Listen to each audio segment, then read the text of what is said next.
नमस्कार दोस्तों, ये जो हम लोग इस वीडियो में आपसे डिस्कस कर रहे हैं, ये आज हम कोई क्लास नहीं ले रहे हैं आपका और ना ही कोई पढ़ाई से रिलेटेड बात कर रहे हैं, लेकिन हाँ हम लोग एक मुद्दा अपने लाइफ के से रिलेटेड हम लोग उस पर डिस्कस कर रहे हैं। कुछ बातें मैं सोच रहा हूँ आपके साथ शेयर करूँ जो मेरे मन में है, और आप लोग का ये स्नेह है कि मुझे इस प्रकार का वीडियो बनाना पड़ रहा है। वैसे मैं बचता हूँ इस टाइप के वीडियोज़ को बनाने से, और आपने मुझे देखा भी नहीं होगा ऐसा वीडियोज़ बनाते हुए पहले भी।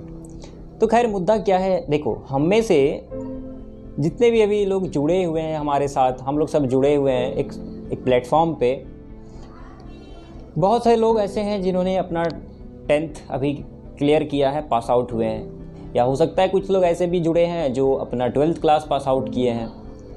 अब बात ये है, देखो अभी हम लोग सक्सेस की अगर हम लोग बात करें, सब लोग हम में से सफल होना चाहते हैं, ठीक है। सफलता का जो निश्चितता है दोस्तों वो बहुत कम हो गया है, अनसर्टेनिटी बहुत ज़्यादा है। तो इस अनसर्टेनिटी भरे युग में या इस टाइम पीरियड में हमारे पास एक टूल होना चाहिए, एक बैकअप प्लान हमें बना के रखना पड़ेगा। क्यों? एग्जाम्पल के साथ अगर हम समझना चाहें तो देखो, जब हमारा फ़ोन ख़राब हो जाता है पुराना, तो हम लोग अपने डेटा को सेव करने के लिए, हम लोग अपने सारी चीज़ों को सेव करने के लिए बैकअप करके रखते हैं। तो दोस्तों निश्चितता अगर नहीं है हमारे लाइफ का, हमारे करियर में भी ऐसा अगर देखने को मिल रहा है, तो हमारे पास बैकअप प्लान होना चाहिए। और डॉक्टर विकास दिव्य कीर्ति सर भी कहते हैं कि जितने भी अभ्यर्थी उनके संस्थान में IAS का तैयारी करने के लिए आते हैं, कोचिंग करने के लिए आते हैं, वो कहते हैं उनसे एक बात कि आप जिस परीक्षा की तैयारी कर रहे हैं उस फील्ड में अनिश्चितता बहुत ज़्यादा है, संभावनाएं बहुत कम है कि आप IAS बनेंगे ही। लेकिन उनसे ये बात कहते हैं कि IAS आप बने या ना बने वो तो बाद की बात है, लेकिन आप एक बेहतर इंसान बन जाएंगे, और IAS नहीं तो उससे नीचे या उसके इक्विवेलेंट पोस्ट पे तो आप ज्वाइन कर ही लेंगे, अगर आपने दिल से मेहनत की है, अगर आपने लगन से मेहनत की है तो आप सक्सेसफुल हो ही जाएंगे। ऐसा नहीं है कि आप लाइफ में फेलियर हो जाएंगे। तो दोस्तों वैसे ही हम सभी को भी सोचना चाहिए, क्योंकि हर एक स्कूल में, हर एक कॉलेज में ये बातें बताई जाती है कि मान लो अगर आप 12th पास कर लिए तो उसके बाद क्या करना है, या आप ग्रेजुएशन कर लिए तो आपके उसके बाद क्या करना है। लेकिन ये चीज़ें कहीं पे नहीं बताया जा रहा है कि अगर आप 12th क्लास में फेल हो जाएं तो फिर क्या करेंगे। आप ये करके आगे बढ़ सकते हैं, या अगर आप ग्रेजुएशन में आप फेल हो जाते हैं, या किसी चीज़ में इंजीनियरिंग के फील्ड में अगर आप फेल हो जाते हैं, कोई भी फील्ड हो सकता है लेट से, तो उस केस में क्या करना है। तो वो बैकअप दोस्तों हम लोग को अब सोचना पड़ेगा, क्योंकि देखो बात कुछ ऐसा है कि आप में से, हम में से जितने भी लोग हैं वो या तो लोअर मिडिल क्लास फैमिली से बिलोंग करते हैं या मिडिल क्लास फैमिली से बिलोंग करते हैं हम लोग सब। तो बैकअप बना के रखने के लिए मेरा इतना सा कहना है कि जैसे मान लो अभी आप लोगों का अप्रेंटिस का एग्ज़ाम है, तो मेरा ये कहना है कि सिर्फ और सिर्फ यही सब कुछ नहीं है आपके लिए। अगर आपको ये अपॉर्चुनिटी नहीं मिलता है, ठीक है, कि किसी एक एग्ज़ाम को देने का, तो इसका मतलब ये नहीं है कि सब चीज़ ख़त्म हो गया।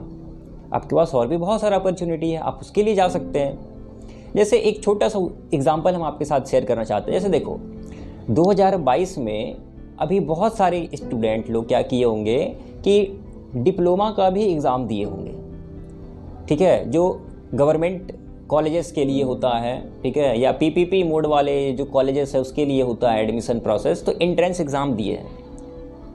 अब वो ये सोच के रखे थे, या तो हम अगर अपॉर्चुनिटी मिलता है तो इस एग्ज़ाम में अप्रेंटिस एग्ज़ाम टाटा स्टील में हम लोग एंट्री कर लेंगे, अगर नहीं होता है तो डिप्लोमा तो हो ही जाएगा।